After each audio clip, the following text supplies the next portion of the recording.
விருச்சிக ராசிக்கு பலன் சொல்வதற்கு ரொம்ப நேரமாக கற்றுக்கொண்டிருக்கிறேன். ஏன் அப்படின்னா, ஒரு பக்கம் கடகம், சிம்மம், மகரம், மீனம் எந்த அளவுக்கு இந்த சாட்டனால் பாதிக்கப்பட்டதோ, சார் கும்பத்தை ஏன் சார் மறந்தீங்க அப்படின்னா கும்பத்தையும் சேர்த்து கொள்ளலாம். அந்த லிஸ்டில் நாங்கள் பாதிப்பில் யாருக்கும் எதற்கும் எங்கும் இளைத்தவர்கள் அல்ல, குறைந்தவர்கள் அல்ல, எங்களுக்கும் அடி விழுந்துச்சு பிரதர் அப்படின்னு சொல்லக்கூடிய அமைப்பில் முதலாவதில் வந்து நிற்கக்கூடிய நபர்களில் விருச்சிக ராசிக்காரர்களும்.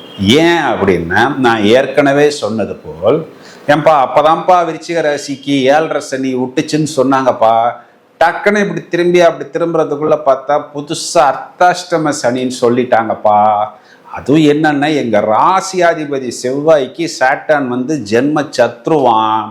அவர் 4ஆம் இடம் சொல்லக்கூடிய சுகஸ்தானத்தில் வந்து அமர்ந்து புனிய வைத்து எங்களை குத்தியது. ஏன் சார் அப்படின்னா, ஒருத்தர் நிமிர்ந்து நிற்கும் போது அட்லீஸ்ட் அவரை குத்தினாலாவது அவர் திரும்ப நம்மளை குத்துறதுக்கு ஒரு வாய்ப்பு இருக்கு பிரதர்.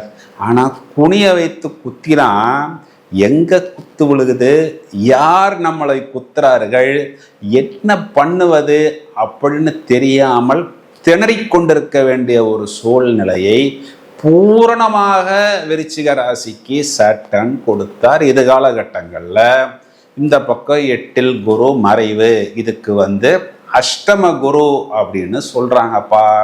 இது காலகட்டங்களில் 4ஆம் இடத்தில் ராகு. ஸோ என்ன நடந்ததுன்னா, total damage, total scene close, fully collapsed அப்படிங்கிற ஒரு கண்டிஷனில் தான் இப்போவும் விருச்சிக ராசிக்காரர்கள் இருக்கிறார்கள்.